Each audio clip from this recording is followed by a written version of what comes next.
Second chapter पढ़ने वाले हैं units and measurement. Units and measurement क्या होता है, इसे समझने से पहले मैं आपको कुछ एग्जाम्पल देना चाहती हूँ जो आपको ये चैप्टर समझने में हेल्प करेगा। ठीक है, आपको आपके घर पे किसी ने बोला कि बेटा ये लो लिस्ट और मार्केट से सामान ले आओ। ठीक है, आपने लिस्ट ली और आप शॉप पे गए। आपने वो लिस्ट ले जाके शॉपकीपर को दे दी। शॉपकीपर ने लिस्ट देखकर आपको घूरा और लिस्ट आपको वापस दे दी।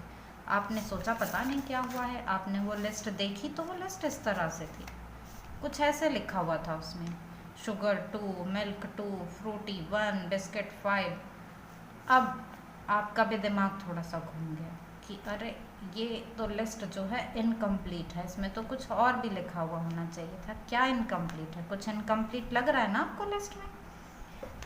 तो आपको अगर ये लिस्ट कंप्लीट करनी है, अगर शॉपकीपर से आपको सामान चाहिए तो आपको यहाँ पर ये फिल करना होगा।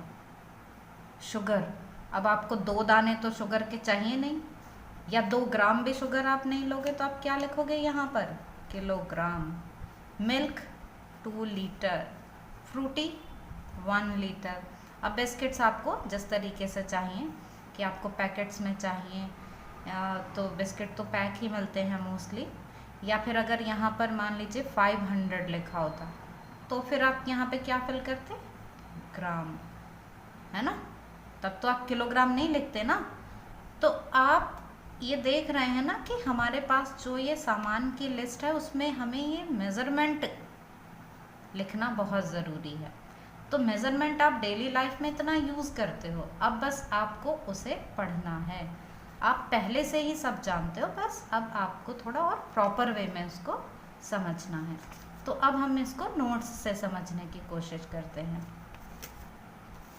Measurement, the action of measuring something like size, length और अमाउंट ऑफ समथिंग। आपने भी देख लिया ना कि मेजरमेंट क्या है। मेजरमेंट से हमें किसी के साइज, लेंथ और अमाउंट इनके बारे में पता चलता है कि कितना है वो। बस फिज़िकल क्वांटिटीज़ का ही मेज़रमेंट किया जा सकता है। फिज़िकल क्वांटिटीज़ में आती हैं वो क्वांटिटीज़ जो हम अपने आसपास देख रहे हैं ना सब नेचर में, उससे रिलेटेड जो क्वांटिटीज़ होती हैं वो फिज़िकल क्वांटिटीज़ होती हैं। जैसे कि फिज़िकल क्वांटिटीज़ में आ गया मास, यहाँ पे डेंसिटी भी आ जाएगी। डेंसिटी जो है वो भी फिज़िकल क्वांटिटी है। फोर्स, ये भी फिज़िकल क्वांटिटी है। मतलब आसपास हमारे जो कुछ भी है उसको समझने के लिए हम जिन क्वांटिटीज़ की हेल्प लेते हैं वही फिज़िकल क्वांटिटीज़ होती हैं। अब ऐसा नहीं बोल सकते हैं कि ये जो थॉट्स हैं, हैप्पीनेस है या एंगर है, ये फिज़िकल क्वांटिटीज़ नहीं हैं, ये तो नेचर है। इनको मेज़र नहीं किया जा सकता कि कितने किलो गुस्सा आया, आज तो बहुत ज़्यादा गुस्सा आया, तो ऐसे नहीं बोल सकते हैं इसको हम। तो फिज़िकल क्वांटिटीज़ को ही मेज़र किया जा सकता है बस। नीड ऑफ मेज़रमेंट, वो आपने देख ही लिया कि कोई चीज़ कितनी है ये अगर पता लगाना है, उसका अमाउंट पता लगाना है, या फिर कोई 2 ऑब्जेक्ट्स हैं उनको कंपेयर करना है तो हमें उनकी एग्जैक्ट वैल्यू पता होनी चाहिए। जैसे कि ये बोला जाए who is the tallest in your class. अब 2-3 बच्चे आ गए कि मेरी हाइट सबसे ज़्यादा, मेरी हाइट सबसे ज़्यादा है, और वो काफ़ी सिमिलर भी लग रहे हैं हाइट में, तो एग्जैक्टली कैसे पता चलेगा कि कौन है टॉलेस्ट? तो मेज़र करना पड़ेगा ना। तो मेज़र करके ही पता चलेगा कि किसकी हाइट कितने फीट, कितने इंच, ऐसे सेंटीमीटर जिसमें भी मेज़र करेंगे कि किसकी हाइट सबसे ज़्यादा है। तो हमें मेज़रमेंट की ज़रूरत क्यों पड़ती है? To know the exact value of amount और फिज़िकल क्वांटिटी, या फिर 2 चीज़ों को कंपेयर करना है तो भी हमें मेज़रमेंट की ज़रूरत पड़ती। अब ये मेज़रमेंट किया किस में जाता है? यूनिट्स में। तो जिसमें मेज़रमेंट किया जाता है, the act of measurement is done in terms of units, उसको यूनिट बोलते हैं। जैसे ये किलोग्राम, मीटर, लीटर, ये सब क्या हैं? ये यूनिट्स हैं डिफरेंट फिज़िकल क्वांटिटीज़ की। अब जो यूनिट्स हैं उनका 2 पार्ट्स में होना बहुत ज़रूरी है कि 2 पार्ट्स में होती हैं वो यूनिट। 2 पार्ट्स में मतलब एक तो होती है न्यूमेरिकल वैल्यू, ये आप देख रहे हो ना, ये तो है न्यूमेरिकल वैल्यू, और ये है इसकी यूनिट। और जब तक हम इन दोनों को नहीं लिखेंगे तब तक ये इन्फॉर्मेशन कंप्लीट नहीं होगी। मतलब हमें न्यूमेरिकल वैल्यू भी चाहिए और किस यूनिट में से मेज़र कर रहे हैं वो भी चाहिए। तो एक न्यूमेरिकल वैल्यू होती है और यूनिट्स जिसमें मेज़र किया जाता है। अब ऐसा है कि पहले तो बहुत तरीके से मेज़रमेंट करते थे, हमारे पास इतने ज़्यादा फैसिलिटीज़ नहीं थी, तो हैंड ऐसे ऐसे यूज़ किया जाता था, बलिष्ठ होते थे, या फिर पैरों से भी डिस्टेंस मेज़र की जाती थी। तो जैसे जैसे साइंस में प्रोग्रेस होती गई वैसे वैसे बहुत सारी यूनिट्स आती गई, तो हमारे पास कई सिस्टम्स ऑफ यूनिट हैं मेज़रमेंट करने के लिए। तो पहले के टाइम में जो मेन सिस्टम ऑफ यूनिट्स चला करती थी, अभी भी हम उन्हें यूज़ करते हैं, उनमें से एक है CGS यूनिट। 3 बेसिकली हम पढ़ते हैं यहाँ पर सिस्टम ऑफ यूनिट। फर्स्ट है CGS unit. C stands for centimetre, G for gram and S for second. तो सेंटीमीटर, ग्राम, सेकेंड, ये CGS हो गया। FPS foot, pound, second. और ऐसे ही हमारे पास एक लास्ट है ये MKS, मीटर, किलोग्राम, सेकेंड। तो ये हमारे पास 3 सिस्टम्स ऑफ यूनिट है। अब क्या है, ये बहुत वैरायटी हो गई, तो साइंटिस्ट ने डिसाइड किया कि एक ही हम ऐसा सिस्टम ऑफ यूनिट्स बनाएं जो पूरे वर्ल्ड में काम करे। तो उन्होंने फिर SI सिस्टम बनाया, ये इंटरनेशनल सिस्टम ऑफ यूनिट। ये इसका एब्रिविएशन है, वैसे तो ये फ्रेंच लैंग्वेज में है पर मैं आपको ऐसे बता देती हूँ।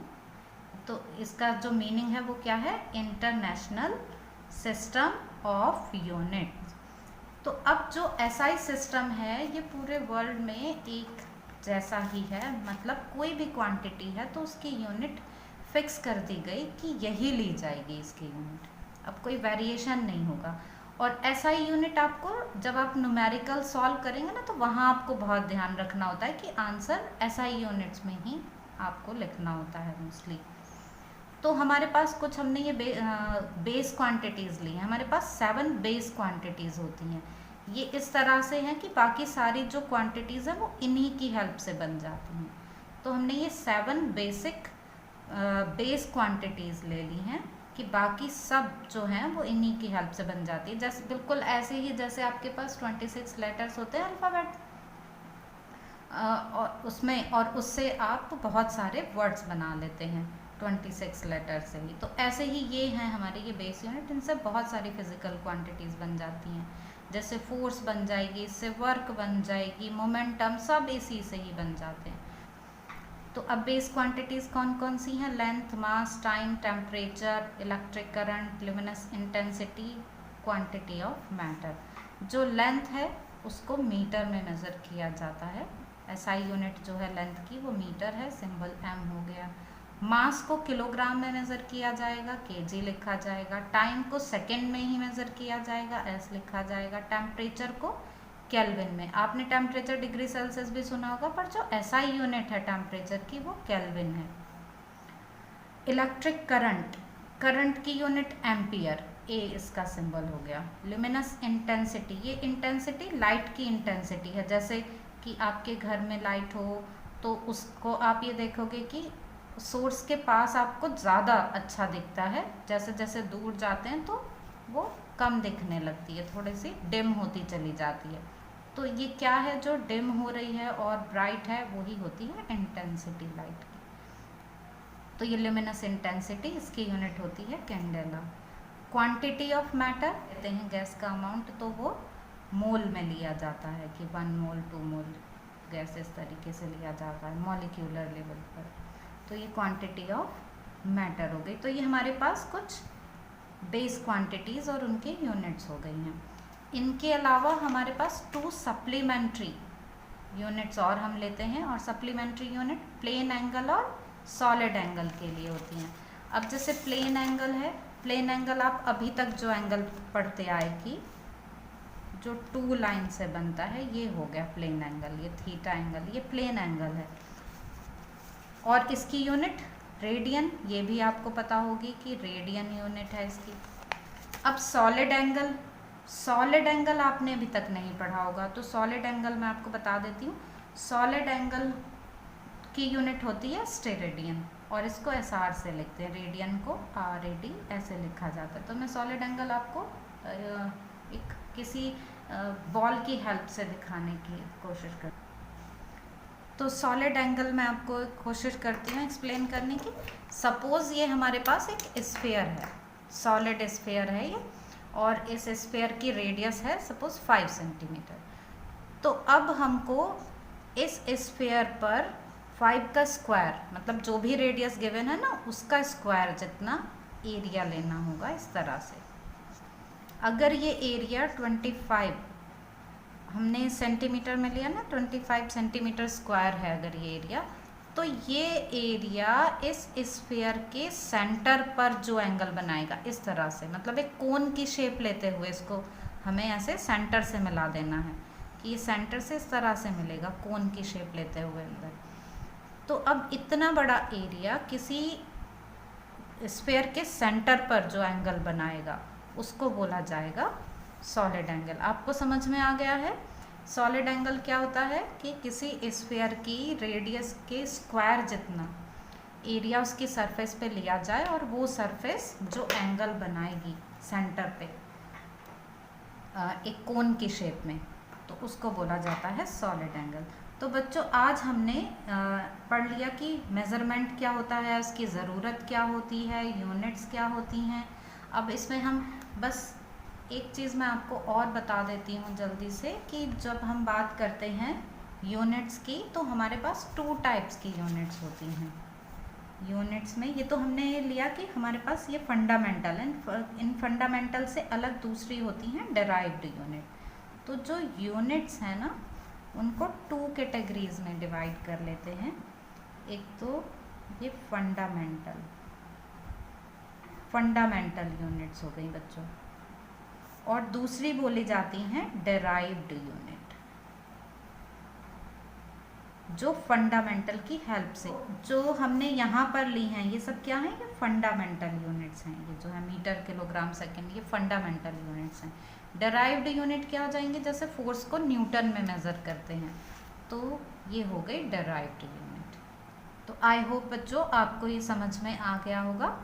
अब नेक्स्ट वीडियो में हम इससे आगे के टॉपिक्स पढ़ेंगे, measurement of length, mass and time. Thank you.